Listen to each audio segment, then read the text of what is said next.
So in today's video, we're going to go through QC Kinetix, if it's legit or not. This isn't for consumers. This is more for people that want to get into business, own a QC Kinetix, even though we're going to be going through the business model and see if it works for consumers. So stay tuned to this non-surgical medical type franchise to see if it's a good business to explore for you or not. So they provide services for joint pain treatment, hair restoration, men's health services. It was founded by Justin Crowell, who launched the franchise in Charleston, South Carolina in 2017 with Tyler Vail, as well as Dr. Richard Schaffer. And it was launched as a regenerative medicine concept, providing treatments for joint pain issues as an alternative to pain medication as well as surgery. QC Kinetix franchises system-wide sales hit $8 million in 2020 from 9 corporate clinics and grew to $27 million in system-wide sales in 2021 with the addition of franchise locations. Now, what is it? Is stem cell treatment proven? There's tons of reviews, negative and bad, about QC Kinetix, but there's a lot of excitement about stem cell. I've seen amazing research. I've talked to friends of friends that have gone through and received stem cell treatment, and pretty much across the board, they said great things about it, and it's still in the new stage. Adult stem cells have fewer regulatory concerns, but the FDA has prohibited manipulation, which includes processing and culturing of these cells. And so it's hard to obtain abundant source of concentrated stem cells. It's difficult, and the excitement has largely outpaced the scientific research.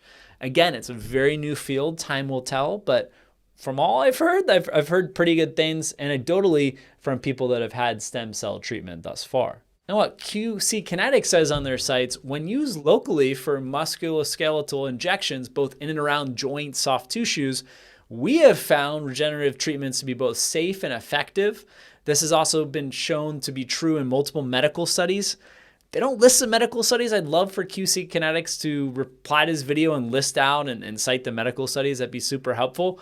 What we do not condone is the use of any or of these regenerative therapies for any systemic disease or for administration and intravenously by IV. QC Kinetix also announced a pretty big partnership with Dallas Cowboys legend Emmitt Smith, 3-time Super Bowl champion in the NFL's all-time leading rusher. And he's quoted as saying, "During my 15 years in the NFL and then transition to my very active life after football, taking care of my body and joints has always been a primary focus for me." The initial franchise fee for a QC Kinetix franchise is going to set you back $55,000. You pay this upfront before opening the QC Kinetix physical location. That being said, the franchise fee can be significantly higher, and we'll get to, at the end of the video, those that are trying to sell the QC Kinetix franchise, because that seems like a big part. They're pushing an aggressive growth plan, area developer model where you sign up, you're not just paying that initial franchise fee. Then when you open up 5 units, developing home markets 10 units. So we're talking, 5 units, it's a $185,000 development fee. It's pretty steep. So these franchise fees paid to QC Kinetix can really add up. QC Kinetix is still a smaller franchise, so it's going to be unsustainable too with their business model to open up 10, 20 locations in some of these markets. They're only open 1 day a week, 2 days a week. And if it's that good, the treatment, it's really working, you have that word of mouth, people are willing to travel, 30 minutes, 60 minutes for a regenerative treatment that fixes their knee. So there's no need to have a center 5 minutes from someone's house, 10 minutes from someone's house. They'll make the effort to get to where the center is. And so with that, I see that there's going to be significant cannibalization of the customers as these developers open up that 4th, 5th, 6th, 7th, 8th unit. We haven't seen that yet, and the numbers have been pretty promising for QC Kinetix thus far. So the investment range just for initial location is going to set you back $220,000 up to $328,000 for a QC Kinetix franchise. They require you to have a net worth of $500,000 and $100,000 needs to be liquid. I don't see how that really adds up because they're really pushing you to open up 5, 10 locations and really conquer a market. In terms of ongoing fees, 8% of weekly gross revenue, royalty fee, minimum $1,000 the first 3 to 5 months. Then it goes up to $1,500 minimum after 6 months.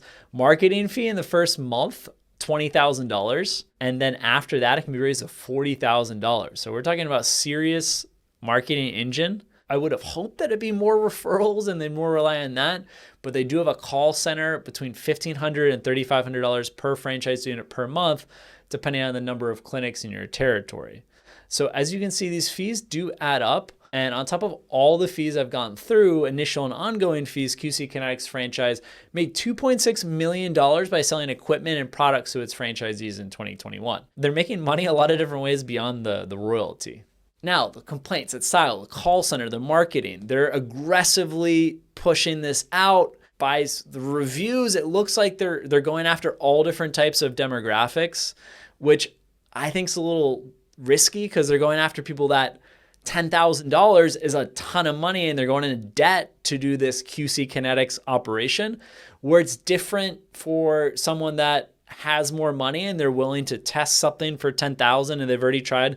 But even if it works 85% of the time, 80% of the time, 20% are going to be really upset. And especially if those 20% of people spent a lot of their net worth, or now they're in debt going through this procedure, because it's not cheap. They don't publish prices. A few doctors that essentially compete with QC Kinetix. So there's definitely a conflict of interest there with a lot of the doctors that are critical of QC Kinetix. It's hard to really understand if they're just trying to cover their own wallet or they're really doing what's in the best interest of patients. So $10,000 is pretty hard. There was one complaint. I'm so tired of hearing their ads on the radio about how much they can help. The only thing they help is their pockets. $10,000 for no results when they tell you it's a better option than surgery. It was the biggest waste of time. There were other complaints. Better Business Bureau on Facebook. We did a FOIA request with the FTC. There were quite a few complaints. However, there are a lot of positive complaints. So that being said, 85%, 90% of the reviews are pretty positive. And then you have people that probably clearly didn't work and they're leaving negative reviews. So for the Coral Gables location, someone said the shoulder I had bore for years had improved since I started treatment. The entire crew is excellent and highly knowledgeable. I chose to get stem cell therapy from QC Kinetix. After 3 months of regular sessions, my right shoulder hasn't hurt anymore. The doctors are very friendly and supportive. This clinic is the best if you need stem cell therapy. So some pretty high applauses. You'll see 4.8, 4.9 star review on Google. I don't know how hard they're pushing that. They also have a ton of video testimonials on their website. Getting back more to the financials, median sales is pretty high, 1.16 million initial investment on a clinic of 275,000 with a 17, 18% profit margin. You're making $200K a year. Time to recoup your investment 3.5 years from the time you sign that franchise agreement. Not bad at all. Profit margin up 25, 30%. You get your money back in as little as 2.5 years. Again, I'm worried about the cannibalization. They're only open one day a week generally, and they're doing all the procedures that 1 week. So I'm afraid that you have all these clinics and there's just not enough customers to go around, or there was a built up demand for this type of service and there had been people waiting and you go through everyone, and then you don't have as many customers on a consistent basis. And when you go to sell this business, I mean, based on the multiples, you should be earning a really high return on your investment, if we're playing around with spreadsheets. But in reality, when we go on biz buy sell and what people are asking for, and usually there's a 10% drop in the asking price when you go to sell your business, a small business. On Biz Buy Sell, there were 9 listings for QC Kinetix franchise resells, and a few of these listings had multiple locations. So we estimate of the 100 plus centers open right now in the United States, at least 15% are currently for sale. So pretty high stat, especially when you consider generally franchise sales aren't making it on Biz Buy Sell. The franchisor buys it back. Another franchisee buys it back. It's a private deal. It's not going to the masses. So it's not common for so many franchisees to want to sell their business, especially in the first year of operation. You have guys that have been operating 6 months that want to get out of the business. So you have locations in Wilmington, North Carolina, and $95,000. One in Arizona, I should say, 4 existing locations for $350,000. You have an established center in Wisconsin. It says cash flow of $300,000 for sale for $200K. Pretty strange numbers if you ask me. So asking price $200K, revenue $1.6 million, cash flow $300K. Appears to be deal of the century, but I'd proceed with caution. When the asking price is less than cash flow, it's generally a sign of a red flag. You expect to be, 2 to 5 times cash flow for this type of business. And QC Kinetix is trying to break into the physical and alternative therapy market. However, there is controversy surrounding this franchise. As I mentioned, they're targeting all sorts of demographics, those that can't really necessarily afford a $10,000 treatment, especially if there's a 20% chance that it's not going to work and they're going to go into debt for that. So it gets people upset. That gets the FTC and different regulatory agencies interested in what's going on with this group that's doing pretty aggressive sales tactics. So, and on the other end, you do have a conflict of interest that some medical doctors have been super critical of QC Kinetix, but then you dive further into who these doctors are, and they're offering some alternative to what QC Kinetix offers. So it's a bit disingenuous. So there you have it, our initial analysis on QC Kinetix. There can be potential here. I definitely would vet it with some existing franchisees. Some of these franchisees that are selling their locations, as well as ones that have already left the system. Let us know if there's another franchise concept like QC Kinetix that you'd like us to dive into. Thanks.